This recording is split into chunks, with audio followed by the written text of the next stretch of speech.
अपनी शॉप सारी हटा रही हूँ और आपको अगर काउंटर रैक वगैरह लेना है तो आप देख लो, सही लगे तो ले लेना। Hello my YouTube family, welcome back to another blog. So कैसे हैं आप सब लोग? आई होप आप बहुत अच्छे होंगे। सो गाइज, आज का टॉपिक बहुत ही इंफॉर्मेटिव रहने वाला है, ध्यान से सुनिएगा।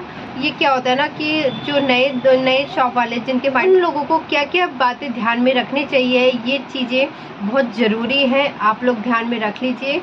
क्योंकि पता क्या है, आज ही मतलब मेरे लिए कॉल आया था कि मैं अपनी शॉप सारी हटा रही हूँ और आपको अगर काउंटर रैक वगैरह लेना है तो आप देख लो, तो अगर सही लगे तो ले लेना। ये चीज़ें करके आया था।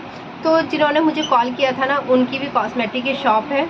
तो उन्होंने ना 6 महीने भी नहीं चलाई। वो क्यों नहीं चलाई उसका कारण मैं आपको बताती हूँ, और आप लोग भी ध्यान से सुनिएगा। और अगर आप लोगों की भी मजबूरी है या किसी कारणवश नहीं हो पा रहा है तो इतना बड़ा कदम मत उठाइएगा, क्योंकि आप सब लॉस में चले जाएंगे और फिर बहुत बड़ा नुकसान हो जाएगा, जिसमें फ़ायदा नहीं होता। बिजनेस में खैर नुकसान फ़ायदा सब चीज़ होता है, नुकसान भी होगा, फ़ायदा भी होगा, फ़ायदा भी होगा, नुकसान भी होगा। पर जब आप एकदम ही प्रॉपरली अपने बिजनेस को बंद कर देते हैं तो उसमें नुकसान ही होता है। तो चलिए आज मैं आपको बताती हूँ कि उन्होंने किस कारण से शॉप बंद करी थी, और उनकी शॉप भी मैं बताऊँगी कि रेंट पे थी शॉप और 15,000 उनका रेंट था।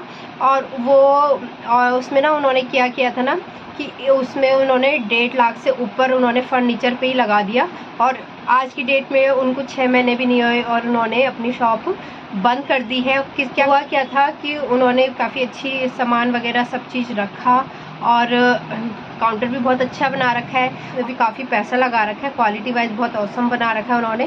पर वही दिक्कत कर जाता है ना, अब जब अगर वो कोई सेकंड हैंड जब चीज़ जाती है ना, तो उनका जो 1.5 लाख का है काफ़ी लॉस में चला जाएगा, क्योंकि इतनी बड़ी दुकान में इतना फर्नीचर उठाना बहुत दिक्कत की बात होती है। तो देखते हैं उनके साथ क्या होता है। बट मैं आपको अवेयर कर रही हूँ कि अगर आपके छोटे बच्चे हैं या होने वाले हैं और घर पे कोई सपोर्ट करने वाला नहीं है, और आप अगर हैंडल नहीं कर पाएंगे तो आप ऐसा कदम मत उठाइए। हर चीज़ सोच समझ के करनी चाहिए। अगर आपने अचानक दुकान खोल दी, बच्चों को देखना, बच्चे ऐसे घूम रहे हैं, बच्चों का भी ये होता है कि भविष्य ख़राब हो जाता है, तो इस कारण से आपको अपनी शॉप भी बंद करनी पड़ती है और बच्चों को देखना तो बहुत ज़रूरी है। तो बच्चों की वजह से इन्होंने अपनी शॉप को बंद किया, जबकि कह रहे थे ना कि दुकान बहुत अच्छी चल रही है और कस्टमर भी मेरे बन गए हैं।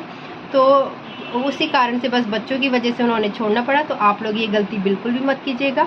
और सेकंड क्या होता है, अगर आप इतनी बड़ी जब दुकान ले रहे हैं रेंट पे, तो 15,000 किराया होता है जब, तो स्टार्टिंग में निकालना बहुत दिक्कत हो जाती है, बहुत मुश्किल हो जाती है।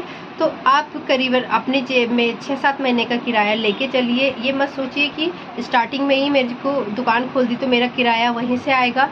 बहुत कम लोगों का होता है कि स्टार्टिंग में ही चल जाएगी, पर बिज़नेस में ये होता है ना कि 6 महीने तो हमें देने ही देने होते हैं, और 15,000 कम रकम नहीं होती, बहुत ही बड़ी रकम होती है।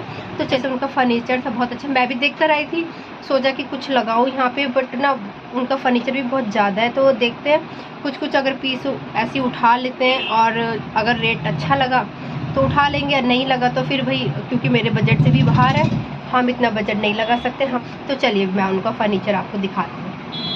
सो गाइज़, ये है उनकी शॉप, और फर्नीचर भी उन्होंने बहुत अच्छा लगा रखा है क्वालिटी वाइज, मतलब उन्होंने खुद अपना सामान लेकर अपने सामने बनाया है। तो ये कुछ इस तरह से है। दुख भी बहुत हो रहा है कि नुकसान हो रहा है उनका।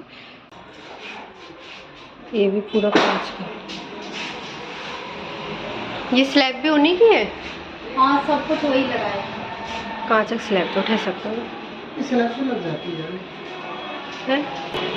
नहीं सेकेंड हैंड ना।